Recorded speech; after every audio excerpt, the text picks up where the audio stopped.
un presente internacional movido, variable, sobre todo si lo miramos desde el sur, el interés latinoamericano, ¿no? Novedades de Rusia, novedades de Siria, novedades en cuanto al petróleo, también en cuanto a las discrepancias crecientes entre algunas potencias euroasiáticas y Occidente. ¿Y qué pasa con América Latina? Tenemos dos amigos, dos periodistas aquí presentes en el estudio, en la Hora de los Pueblos, listos para analizar, charlar, conversar como es habitual en nuestro programa en derredor del presente argentino, latinoamericano e internacional. Oscar Jesús Gómez, ¿cómo estás? Encantado de estar acá, vos sabés que... Bienvenido de nuevo. Me gusta el bienvenido de nuevo.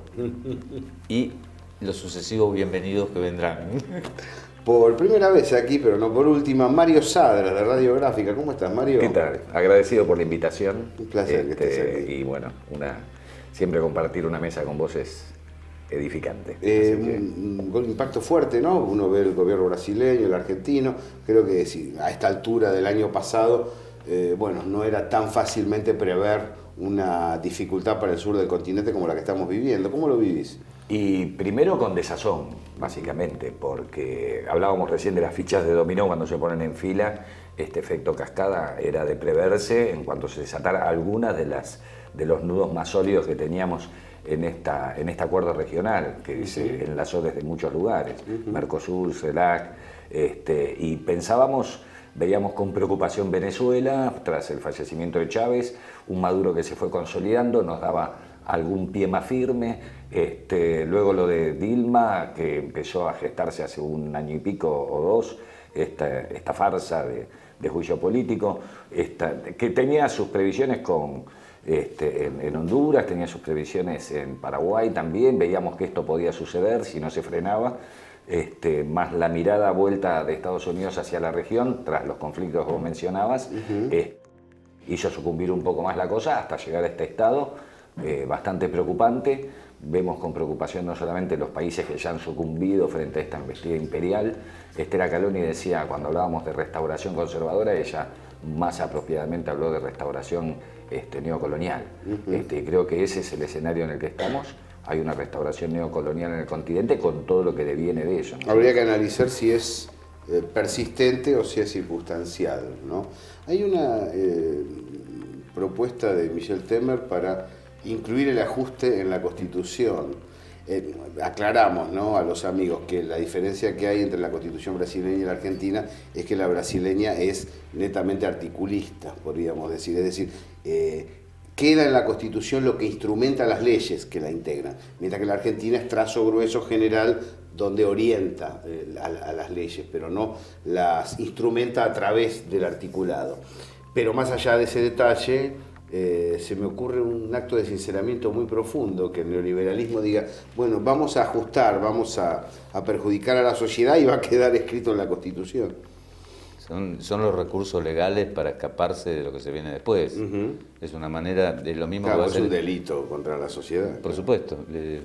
Si nosotros nos pasamos cuántos programas analizando los Panama Papers, y suponete que lo charlamos creo que el año pasado, cuando llegábamos a la conclusión de que estamos tirando del primer hilo del lavado y lo que es la evasión de activos de la Argentina. Y hablábamos de una secuela que nos va a durar aproximadamente 10 años para que llegue a algún destino. Vos date cuenta que lo que vos reseñabas, lo que decía Mario recién, refiriéndonos a Temer, en realidad esto comenzó cuando se intenta destituir a Chávez por primera vez. Y luego tenés dos sucedáneos, que eran como lugares campo, de prueba. Hubo varias movidas en América. No, las pruebas centrales de lo que estamos viviendo la media ahora. luna contra Evo. Exactamente. Pero ellos llegan de una manera especial, tanto en lo que hace a Paraguay con la caída de Lugo, como lo que ocurre en Honduras. Yo te diría que Honduras fue central porque tuvo el pueblo en la calle constantemente para evitar que ocurriese esto. Pero era tal el impulso que había, imagínate un país como Honduras, no sé si tuvieron la suerte de conocerlo, que es un bello país con gente divina, y con mucha juventud preparada y afilada para defender lo que había que defender. Y cayó igual, y ustedes recordarán cómo fueron los hechos. Lo de Paraguay fue más un evento de verano, sí, ¿no? Sí. Un golpe palaciego. Fue como un paseo, ¿viste? Y luego además dejaba algunas cosas en el camino, ¿viste? Que también No tenía ganas de dar batalla, esa era la sensación. Quería dar otro tipo de batalla, ¿no? Pero que no era precisamente política, pero eso es otra historia, lo podemos analizar en otro momento. Vos date cuenta que el golpe central después era Argentina. Eso eran lugares de cuchicheo, por llamarlo de alguna manera. Pero Argentina soportó lo peor, que eran los golpes de mercado, porque ya estaban impulsando esa teoría, que era la teoría que es casi parte del artículo 4 del Fondo Monetario Internacional, lo que vinieron a hacer acá. De acá no vinieron a hablar de la economía y cómo estaban y los números, no importaba nada eso. Querían que ratificaran el artículo 4, que fue por el cual Kirchner se va del Fondo Monetario Internacional. Y en Brasil presentan lo que vos decís como una limpieza. Lo que pasa es que vos después podés limpiar la limpieza. Estos son los juegos democráticos. Sí. Pero bueno, entre una cosa y otra, a vos se te va el tiempo. Es como cuánto falta para que termine Macri. Todos sabemos cuánto falta. En ese marco de decir lo que van a hacer, me interesó mucho las declaraciones de Prat Guy en Washington, ¿no? Dice, basta de proteccionismo económico. Además, interesante la derivación, porque es toda una filosofía. Si no hay vida, no hay gasto público, podríamos así decirlo. Claro. Es decir, como tenés un desierto, ¿para qué vas a tener si te duele la cabeza, tipo de inversión social? Claro, no tiene ningún sentido. Entonces dice Prat Guy, si tenemos protección, patriotismo económico, hay migrantes ilegales. Sí, claro, porque hay una expectativa de vivir mejor en un lugar que crece, entonces nos enorgullece que crezca. Cuando no pasó eso, hubo un exilio económico argentino profundo, ¿no? Se abrió un hueco bajo nuestros pies y los argentinos tuvieron que salir al exterior. No solo no venían migrantes, sino que los argentinos se iban del país por este tipo de planes. Martínez de Hoz, Domingo Felipe Cavallo. Qué interesante, Mario, a nivel discursivo, que el gobierno formule este tipo de barbaridades públicamente y las diga con alegría. Las diga con alegría, con impunidad, y lo peor, creo, es que un sector amplio de la población no alcance a dar una lectura eficaz de lo que eso significa. Creo que ese exilio económico al que vos haces referencia tuvo previamente, como lo que hablábamos también en la década del 70, salvando las diferencias, primero hubo desaparecidos sociales.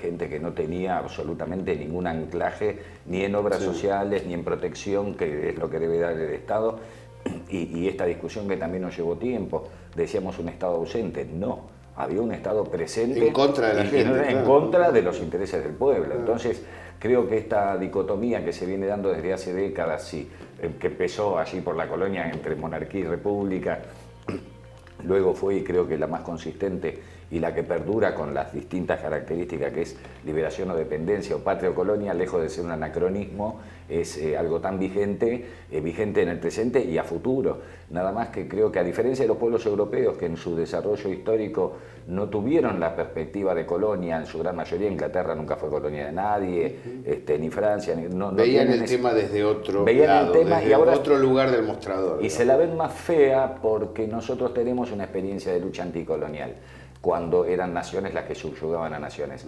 Ahora creo que son las corporaciones las que subyugan naciones y que, bueno, no tienen los pueblos europeos, por eso salen consignas como los indignados, que no son propuestas políticas, sino que son estados de ánimo. Parecido, y quiero cerrar con esto, a lo que nos pasó en el 2001. Como decía Artemio López, nosotros con el que se vayan todos no lanzamos una propuesta política, lanzamos un telegrama de despido.